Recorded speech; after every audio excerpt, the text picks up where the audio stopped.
All right, what is up, guys? Welcome back to the channel. Today we're going to be going over how to win more fights from high ground and how to use it to your advantage. This video was suggested by Maze Edits, so shout out Maze, I got you, bro. And we're going to go over what pros do, and then I'll give you guys some personal tips and stuff that I use. All right, so if we pause it right here, as you guys can already see, the opponent isn't making any sort of attempt to go for the high ground, right? He's kind of boxed up. He's playing it safe. He's not in a very good box, but it looks like he's expanding out to the side. So Polarized has two options. He could go for a pre-piece on this open left wall here and try to get a full box where that player is going out, but he's a little bit far. He also can just freely ramp up or jump on top and quickly have the height over this kid. So let's see what he does. So yeah, so he quickly places one ramp, nothing fancy. He doesn't need to do anything crazy. And then he starts going for an instant pickaxe.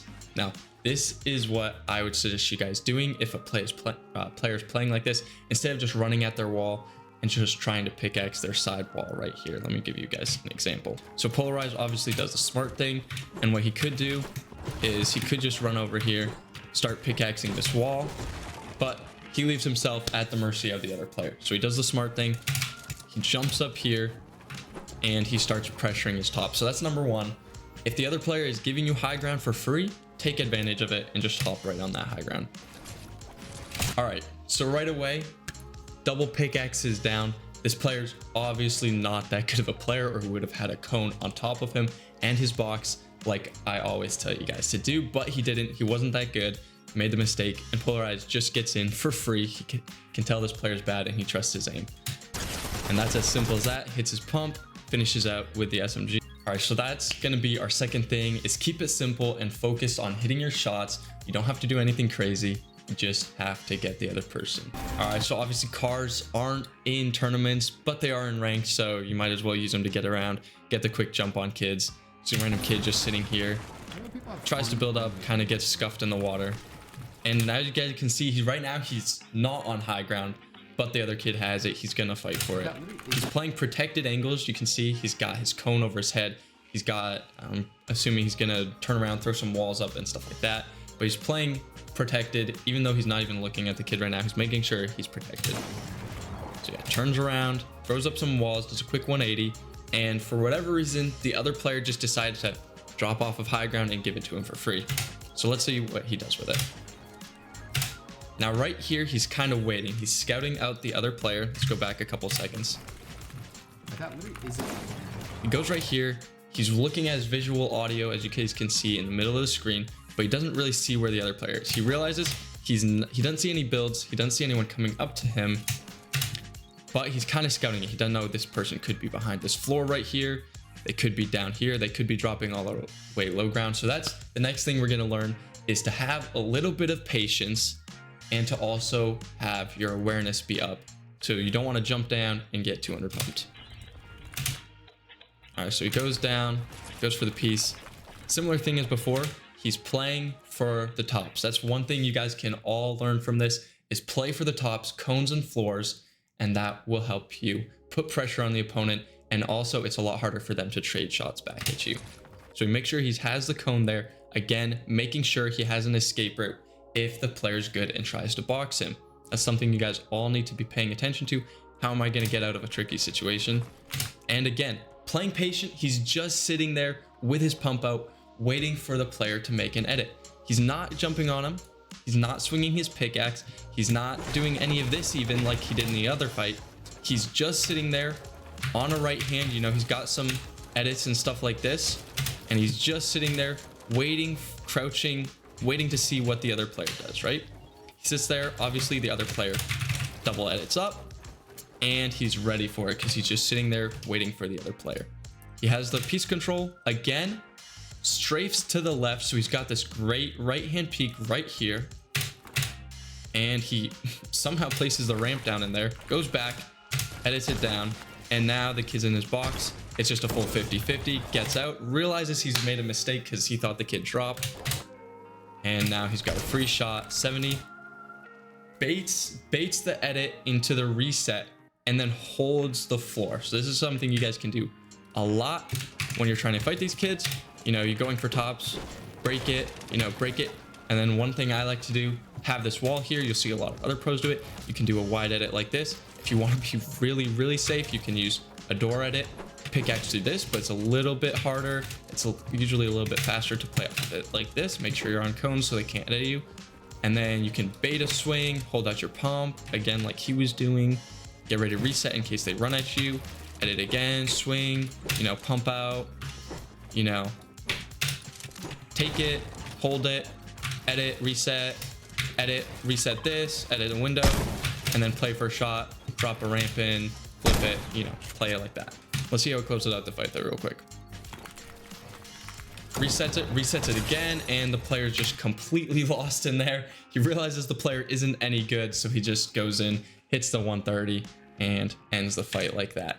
All right, so that was Polarized. Next on, we're going to be going to Cooper and seeing what he does and what we can learn from him. All right, so this is from a Cash Cup final, so he is going to be playing it a little bit different than a ranked game. He's probably going to be taking it a little bit safer, a little bit more seriously, hopefully, even though it is just a solos game. All right, so already he's taking advantage of what he has for mobility. That is one thing you guys can learn regardless of the meta.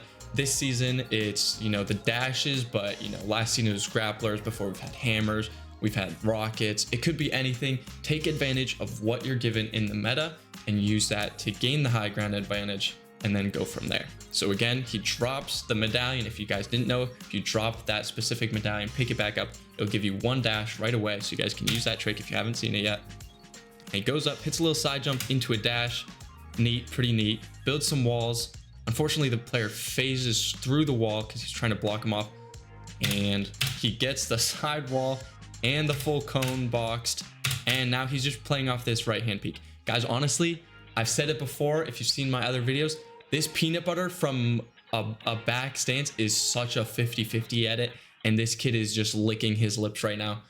I'm predicting he's about to get cracked really hard, but maybe the guy has bad aim. We'll see. All right, we play it.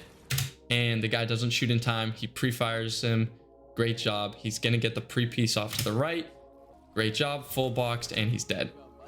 That was honestly pretty textbook. The only thing I would have said for Cooper there, again, we saw him. He had the box like this. You know, the kid's hugging this wall right here, and you already know how easy it is for someone to just spray through or do some crazy psycho play at us. We don't want that. Cooper standing back here. It's just a wide open 50-50. Fortunately, he hit the shot and reset. He's on 0 ping. He got a quick, and he's got good reflexes. Then he hit the full box. But what I would suggest you guys doing is when you get this and you get the full box, let's say we'll reset it. We'll reset the scenario, you know. When you get this and you get the full box, the kids over here, what I would say is do one of these or reset as soon as you see the kid start to strafe. So you're holding, you see the kid start to strafe right as he gets to about here and start to move, reset, bait the pump, and then go for a window. Or if he's got an auto and you want to be safer because auto shoots so fast, you can do one of these bottom right hands and hit like another 100 like that. And then obviously, you know, he's got the side piece, 200. Pretty simple. The kid wasn't that great, obviously, you know, but that's how he played it, and that worked out well for him. All right, let's see if we can get another opportunity. Again, using the dashes to gain height pretty quickly. And here, nothing crazy.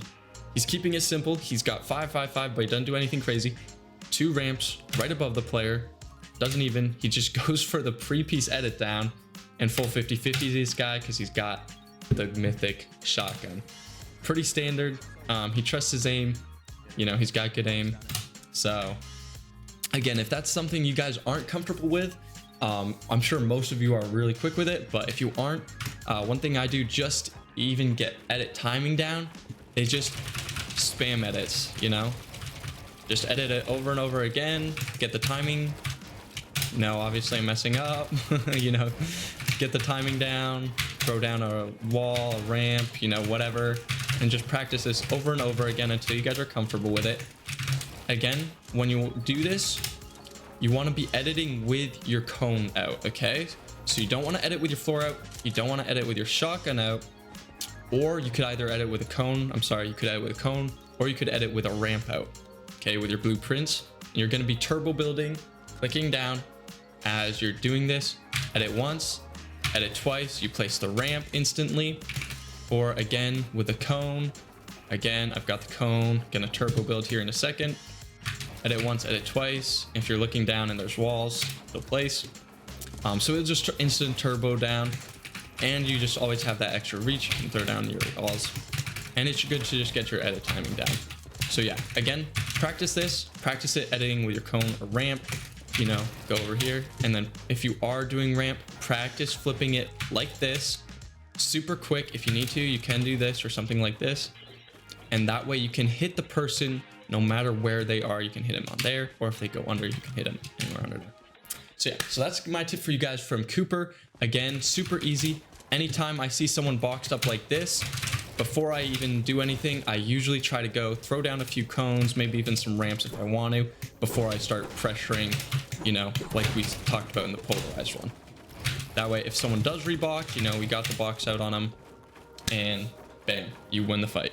Alrighty guys, thank you so much for watching. This was part 1 of the High Ground series. I'm going to be releasing part 2 tomorrow, so if you liked it, make sure you subscribe and turn notifications on so that you guys will be notified when that comes out tomorrow afternoon. I love you guys, and I will catch you guys next time. Peace.